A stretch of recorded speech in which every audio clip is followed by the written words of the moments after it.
నమస్తే viewers, welcome to YRE vlogs. ఇది మేము మొన్న షిరిడి వెళ్ళామండి. షిరిడి వెళ్ళినప్పుడు మేము దిగిన హోటల్లో పక్కనే ఉన్న చిన్న టీ స్టాల్ అండి, అంటే టిఫిన్ స్టాల్ అన్నమాట. అన్ని రకాల టిఫిన్స్ ఉన్నాయి. ఇది మన వీళ్ళది అక్కడ భీమవరం అంటండి. టిఫిన్లు చాలా హోటల్స్ ఉన్నాయి, కానీ షిరిడీలో టిఫిన్స్ అంత బాగోలేదండి. టిఫిన్స్ అయినా భోజనాలు అయినా సరే పెద్ద పెద్ద హోటల్కి వెళ్ళడం, పిల్లలు కూడా సరిగా తినలేకపోయారండి. నిజంగా ఫుడ్ కోసం ఇబ్బంది అన్నట్టుంది. కానీ మార్నింగ్ టైం మాత్రం వీళ్ళది ఇది ఓపెన్లో ఉండేదండి, ఈవినింగ్ ఓపెన్ ఉండేది కాదు. ఇంకా మనం ఆర్డర్ చెప్తే మాత్రం మధ్యాహ్నం ఈవినింగ్ మాత్రం ఇడ్లీ ఒకటి వేసిస్తానని చెప్పారు తను. మేము ఉన్న 2 days నైట్కి ఇడ్లీ ఇతనే వేసిమ్మన్నాను, ఇతనే వేసిచ్చారనమాట. ట్రైన్కి కూడా సప్లై చేస్తాండి. మేము నెక్స్ట్ ట్రైన్ జర్నీకి కూడా ఫ్రైడ్ రైస్ చేయమన్నాము, చేసేసి మాకు పార్సిల్ ఇచ్చేసారనమాట. ఎవరిని అడిగితే ట్రైన్కి కూడా వెళ్ళు చేస్తారంట. నిజంగా ఇది 4-5 minutes వీడియో అండి. మేము అక్కడ టిఫిన్ తిన్నాం సార్. మేము తినేసిన తర్వాత బిల్లు అడిగాము. బిల్లు అడిగితే ఆయన కౌంట్ చేసుకుని మొత్తం బిల్ వేసి వెనకాల వాళ్ళు మిస్సెస్ ఉన్నారు, ఆవిడ వేసిస్తున్నారనమాట. ఈలోపు ఆయన చేసే వర్క్ నేను జస్ట్ వీడియో తీసి పెట్టాను. ఇది కంప్లీట్ రా వీడియో, నేను ఎడిట్ చేయలేదు అసలు. 4-5 minutesలో అలుపు లేకుండా ఒక పక్కన గారి, idli, bajji, dosa, plain dosa, masala dosa and onion dosa. ఇవి కాకుండా ఎవరో పెద్ద గిన్నె ఇటు సైడ్ ఉంది, పెద్ద గిన్నె ఎవరో ఫ్రైడ్ రైస్ అడిగారంట. దాంట్లో ఫ్రైడ్ రైస్ మసాలాలు అన్నీ వేసి ఒక పక్కన అది ఉడకపెట్టేస్తున్నారు. నిజంగా ఎంత కష్టపడుతున్నారంటే మాకు బిల్లు చెప్పండి వెళ్ళిపోతామేమో అన్న కంగారులోనే ఉన్నాం. కానీ ఈయన పని చూసి ఒక 5 నిమిషాలైతే స్టన్ అయిపోయామండి. కంటిన్యూగా చేస్తూనే ఉన్నారు. చిన్నదే అనుకుంటాం, ఎంత కష్టపడుతున్నారో అంత కష్టపడుతున్నారు అయినా. కానీ టిఫిన్ కూడా టేస్ట్ ఎంత బాగుందంటేనండి, అక్కడ మన ఫుడ్ టిఫిన్స్కి నైట్ టిఫిన్కి మాత్రం మేము ఇబ్బంది పడలేదు. దీనివల్ల నిజంగా మనీ పెట్టేస్తే ఏదో వచ్చేస్తుంది అనుకుంటాం కదా, కానీ అలా అయితే జరగదండి. మధ్యాహ్నం హోటల్స్కి వెళ్ళి తినేవాళ్ళం, అస్సలు బాగుండేది కాదండి ఫుడ్. త్రయంబకేశ్వర్లో తిన్నాము, అక్కడ బాగోలేదు. అంటే పిల్లలు అన్నీ తినరు, ప్లస్ మన టేస్ట్లు డిఫరెంట్, అక్కడ డిఫరెంట్. మన ఆంధ్ర హోటల్స్ అని బోర్డులు పెడుతున్నారు, కానీ తింటే అక్కడ ఆంధ్ర స్టైల్ అసలు ఉండట్లేదండి. ఏంటంటే ఏరియాని బట్టి ఉంటారు కదా, అక్కడ వాళ్ళు అక్కడే ఉంటారు.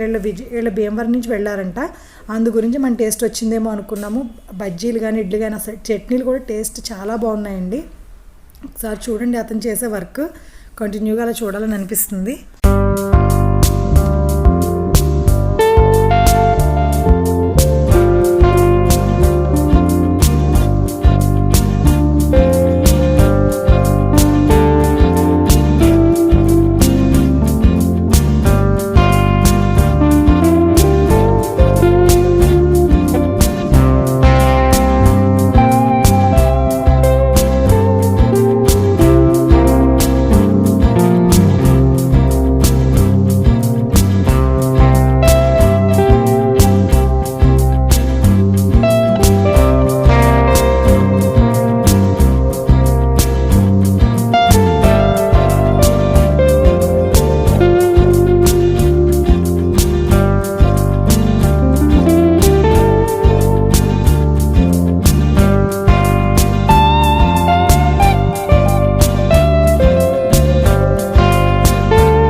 ఇంతేనండి ఈ వీడియో. ఇటువంటి హార్డ్ వర్క్ పర్సన్కి మాత్రం ఒక లైక్ ఇవ్వడం మాత్రం మర్చిపోవద్దండి. Thank you for watching. ఒకవేళ మీరు ఎవరైనా షిరిడి వెళ్తే టెంపుల్ స్ట్రీట్లోనేనండి, ఒకసారి ఉంటే ట్రై